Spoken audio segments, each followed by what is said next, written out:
আসসালামু আলাইকুম এভরিওয়ান, সবাই কেমন আছো? আলহামদুলিল্লাহ অনেক ভালো আছি আমরা। আর তোমরাও ভালো আছো আশা করছি। যাই হোক, এই যে হলো আমার ভাইয়ের বিয়ের দিন। সেই আগের ব্লগে অবশ্যই দেখেছো, মানে গোসল হলুদ পর্যন্ত। তো তারপর দেখো এখানে এখন ক্ষীরের পর্ব চলে আসে, মানে ক্ষীর খাওয়ানোর পর্ব শেষে আমি কোনো কিছুই ভিডিও করলাম না, জাস্ট আমার নানিমা ক্ষীর খাওয়াচ্ছিলো তখন একটু ভিডিও করলাম। তারপর দেখো আমার ভাইয়ের গাড়ি একদম সাজানো রেডি। আর আমার ভাই আমাকে বলছে ভিডিও পরে করিস, আগে গাড়িতে ওঠ। হ্যাঁ, দেরি হয়ে গেছে, অনেক দেরি হয়ে গেছে বেরোনোর সময়। আর এখানে ভাইয়ের বন্ধু, মানে সেও আমার ভাই হয়, লজেন্স দিয়ে সাজিয়েছে, কারণ তার বিয়েতে আমার ভাই আলু চিপস, লজেন্স এই সমস্ত অনেক কিছু দিয়ে সাজিয়েছিল। যাই হোক, গাড়ির মধ্যে কিন্তু এসি চালু করে দিয়েছে, তবুও প্রচণ্ড গরম লাগছে। আর আমরা এখন বড় গাড়িতে উঠে পড়েছি। আর এই যে হলো আমি চুপটি করে বসে আছি। আমি আর আমার বড় বোন পিছনের ডিক্কির ওখানে বসেছি, মানে পেছনের যে জায়গাটি হয় ওখানে বসেছি। আর এইগুলো হলে ধামা ভর্তি করে নিয়ে যেতে হবে। হ্যাঁ, আর জাস্ট আমার মেয়ের প্যাম্পাসটা বাদে। তো দেখো আমরা দেখতে দেখতে পৌঁছে গেলাম। আর এখানে এসেছি আমরা আগে, তারপরে এখন সব বরযাত্রী পেছনে পেছনে চলে আসলো। আর আমরা কিন্তু সেই ডিক্কির ভিতরে এখনও বসে আছি। আর গোলাপগুলি দেখো কত সুন্দর লাগছে। তারপরে দেখো এখন আমাদের গাড়ির সামনে আমার নানা বসে আছে, আর আমার বর আর আমার বড় বোনাই আর আমার ভাই মাঝখানে। যাই দুই ভাইরা ভাই আর শালা আর কি একসাথে। তো দেখো সব মানে আমাদের বরযাত্রী কিন্তু। আর এখন আমি আর আমার বোন অনেকক্ষণ ধরে বসে আছি, আমাদেরকে কেউ নামাচ্ছে না। আর নামাচ্ছে না তার একটি কারণ আছে, মানে এখানে বরকে কোলে করে নামানো হবার, এই যে গাড়ির ড্রাইভার এটি হলো আমার ভাই, আর আমার ছোটো বাবুর ছেলে, আর আমাদের ড্রাইভার একসাথে। তো ভাইয়ের একটি আবদার যে আমার গাড়িতে বর যখন আমাকে একটু বলে দিতে হবে, কি বকশিস, হ্যাঁ বকশিস। যাই হোক, তারপর আমার ভাইকে ভাইয়ের ভাইরা সাথে করে এখন কোলে করে নিয়ে যাবে। তো এই যে বড় বোনাই নেমে গেল, আর এখন আমার ভাইকে কোলে করে দেখো কীভাবে নিয়ে গেল। আর আমার ভাই তো ছোটো মানুষ না যে ওরা একজনই চাগাতে পারবে। তো যাই হোক, ওরা দুজন মিলে চাগিয়ে নিয়ে গেল। আর এখন সবাইকে নামিয়ে নিয়ে গেছে, আমরা বসে আছি। তো অনেকক্ষণ পরে আমরা নামলাম। এখন সুন্দর করে আমাদের জন্য বসার জায়গা তৈরি করা আছে, এখন আমরা এখানে বসবো। প্রচণ্ড গরম, সেই গরমের কথা নাই বললাম বাবা, এত গরম। আর আমার গলার অবস্থাটা এতটাই খারাপ, মানে আমি 7 আপ ফ্রুটি খেয়ে খেয়ে আমার পুরো নাজেহাল অবস্থা।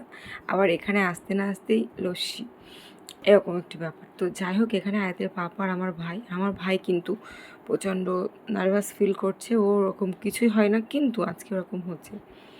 আর এই যে হলো আমার খালু, আমার বড় ভাইকে নিয়ে আমি একটু ভিডিও করছি। আমার তো এই কাজ, হ্যাঁ, আমার একটু বাবু, মানে আমার আব্বা সমতুল্য। আর এই যে হলো ভাবির ছোটো ভাই, এসে লস্যি দিয়ে যাচ্ছে। আর আমার ভাইদের তো একটু আলাদা ধরনের আপ্যায়ন হবে এখানে। হ্যাঁ, তো আয়াত কিন্তু আয়াতে পাপার কাছে বসে আছে। আর আমার ভাইকে এখানে আজকে সব গালে তুলে দিয়ে খাওয়ানো হবে, হাত ধুয়ে দেওয়া হবে। আমার ভাই বাড়ি থেকে জিজ্ঞাসা করছিল আমাকে কি মুখে রুমাল দিয়ে রাখতে হবে। আমি বললাম না, তুই একদম মাথা উঁচু করে থাকবি, তোর কোনো লজ্জা পাওয়ার দরকার নেই। রুমাল বাঁধা আমার একদম পছন্দ হয় না, রুমাল মুখে ধরে রাখা। তো যাই হোক, আলহামদুলিল্লাহ মোটামুটি এতক্ষণ পর্যন্ত সব ঠিকই চলছে। আশা করছি চলবে, ইনশাল্লাহ সব ভালোভাবেই কমপ্লিট হবে।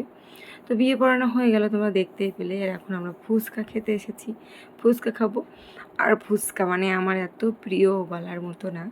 ভরা পেটে থাকলেও আমি খেতাম, খাবো, আমার ভালো লাগে। তো এখানে দাঁড়িয়ে পড়েছি ফুচকা খেতে, আমি আর আমার বোন, ভাবি আর আমার ভাইরা আছে সবাই মিলে। তো অনেকটা ফুচকা খাবো, হ্যাঁ, মানে এরকম ভাবছি। তো ভেবেই আর কি 7টা 8টা, তার বেশি তো আর খেতেই পারলাম না, অনেকটা খাবো ভেবেছিলাম।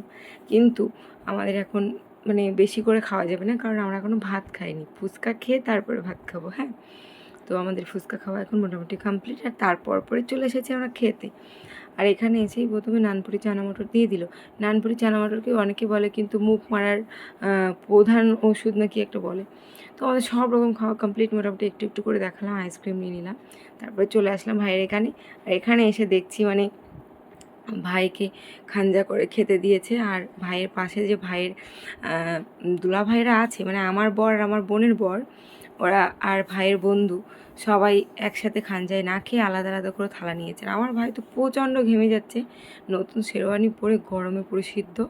আমি বলেছিলাম আয়তের পাপাকেও পরতে হবে শেরওয়ানি, আর আমার দুলা ভাইকেও পরতে হবে, তো পরে এসেছে। হ্যাঁ, আর মানে আমার ছোটো বোনাই এখানে, মানে মেজো বোনাই আর কি আসতে পারেনি, কাজের জন্য আটকে গিয়েছে।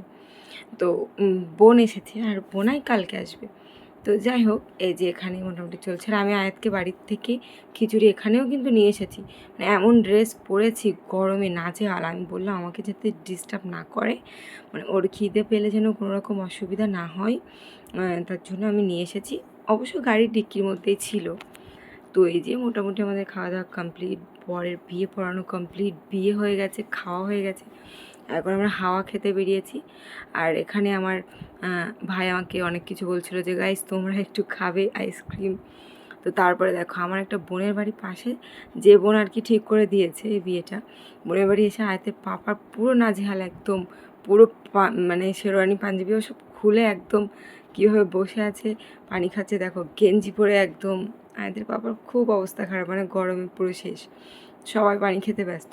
আর আমার খালু দেখো, খালুর জামা একদম ভিজে শেষ। আর এখানে আলামিন সবাই মানে পাঞ্জাবি সবাই খুলেছে।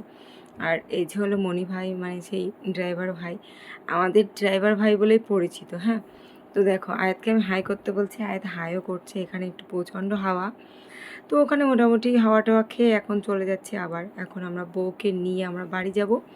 তো দেখো বউয়ের মুখ কিন্তু আমি আবারও হাইড করছি, কারণ এইভাবে বউয়ের মুখ এখনও দেখানো উচিত না। আর আমার ভাই আমাকে বকবে, আর আমি যেহেতু মুখ দেখাই না, আমার ভাবির মুখ দেখালে অবশ্য বিষয়টা কীরকম একটা লাগবে। তো যাই হোক, এখন বউ তো কান্নাকাটি করছে মোটামুটি, মানে এখন কম কম কান্না, এখনও তো বাড়ি থেকে যায়নি। আর আমার ভাই প্রচণ্ড নার্ভাস ফিল করছে, ঘেমে নিয়ে একাকার পুরো। যাই হোক, পাশে বসতে হয় তাই বসেছে। যেহেতু পরিচিতি হয়েছে ভাবির সাথে 3 দিন, মানে 1 সপ্তাহ মানে দেখতে এসেছি, পরের সপ্তাহের মধ্যে বিয়ে, এরকম একদম। মানে আমার যেহেতু আব্বা নেই, একটু তাড়াহুড়ো করে হয়েছে বিষয়টা। আর 2-3 দিনের পরিচয় ওদের মধ্যে, এরকম একটি ব্যাপার। তো এখন হবে দুধ পান্তা এই বিষয়টি, মানে মেয়ে জামাই থাকবে, জামাইকে গালে মিষ্টি দুধ দিয়ে আবার টাকা দিবে শ্বশুর শাশুড়ি, এরকম একটি ব্যাপার। তো আমার ভাইয়ের 1400 না 1500 টাকা উঠেছিল, শ্বশুর শাশুড়িরা মিলে দিয়েছিল টাকা। তো তারপরে দেখো দুধ পান্তা হয়ে গেছে। এই মুহূর্তটা সত্যি বলে বোঝানোর মতো না, আমি এডিট করতে গিয়ে আমার চোখে পানি এসে যাচ্ছে। মানে ভাবির 2 ভাই, মা, আব্বা সবাই মিলে এত কান্না করছে, আমার তো আমারই কান্না, আমার চোখে পানি এসে গিয়েছিল, এরকম একটি ব্যাপার। তো চলো এখন আমাদের বউকে নিয়ে আমরা বাড়ি যাব। আর এখান থেকে ভাবির মা আমাকে বারবার করে বলছে, ছোটো মানুষ একটু বুঝিয়ে পড়িয়ে নিও, ভুল হলে কিছু মনে করো না। আমি বারবারই বলছি না না, আপনার কোনো চিন্তা করার কারণ নেই, আমরা আছি, বিশেষ করে আমি আছি, কোনো রকম অসুবিধা নেই। তো আমি যেহেতু একমাত্র বোন, আর আমার বড় আব্বার মেয়ে ও মানে একটু সাইডে সাইডে আছে, ছোটো আব্বার মেয়ে বাচ্চা নিয়ে নাজেহাল, আমার আয়াতোর পাপার কাছে আছে। তো আমি সুন্দর করে বউকে এখন গাড়ির ভিতরে বসিয়ে দিলাম।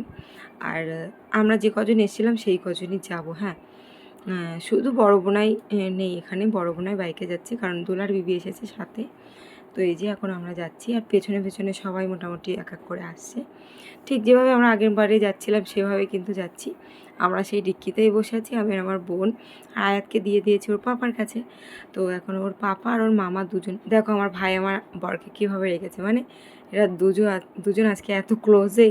যাই হোক, এখন আমরা চলে এসেছি বাড়ি। আর মণি ভাই মানে আমার ভাই এখানেও বকশিস নিবে, ওখানে ছেলের বাড়ি থেকে নিয়েছে। যাই হোক, 200-100 টাকা তো অবশ্যই দিবে, এখান থেকেও নিবে। আমার আর আমার বোনের কাছ থেকে বকশিস নিবে, জ্বালাতন করছে। আমি বলছি ওকে নামতে দে, গরমে কষ্ট হচ্ছে, তোর বকশিস পরে হবে। আর আমার বোন এসে দাঁড়িয়ে আছে, মানে আমার বড় আপা, যেহেতু আমার মমতা বউ, তো আমার মমতা বউ এসে দাঁড়িয়ে আছে, কারণ বউকে কোলে করে নিয়ে যাবে। আমি তো জাগাতে পারবো না, আমার যা ড্রেস, আর আমি ওই রিস্ক নেব না। আর বড়ো বোন আসে যেহেতু, বড়ো বোনই ম্যানেজ করে নিবে। হ্যাঁ, তো এখন কিন্তু সেই বকশিস নিয়েই টানাটানি চলছে। আমার ভাই তো আগে নেমে গিয়েছে, ও আগে গিয়ে দেখে মানে পাঞ্জাবি টাঞ্জাবি খুলে রেডি। আর আমার ফুম্মা মা এক এক করে সবাই আসছে, বলছে ছেড়ে দে কষ্ট হচ্ছে, ছোটো মানুষ, ওই বেনারসি পরে। তো ফাইনালি আমি এখন মানে আর কি আমাদের বউকে নিচে নামালাম। তারপরে এখন সব এলোথেলো হয়ে গেছে, যেহেতু সবাই দেখবে তাই জন্য আমি একটু গুছিয়ে গাছিয়ে দিচ্ছি, বউয়ের মাথা টাথা সব কিছু ঠিকঠাক করে দিচ্ছি। আর এখন হবে আমার বোন নিয়ে যাবে বউকে, তো ও কোলে তুলে নিল, আর এই যে বাড়ি নিয়ে যাচ্ছে। তো এখন মানে ফুল ব্লগটি আলহামদুলিল্লাহ খুব ভালো কাটলো আমাদের দিনটি, আর ইনশাল্লাহ সব মানে সামনের দিনগুলো ভালোই কাটবে। তো ব্লগটি কেমন লাগলো অবশ্যই জানিও। তো চলো, আল্লাহ হাফেজ।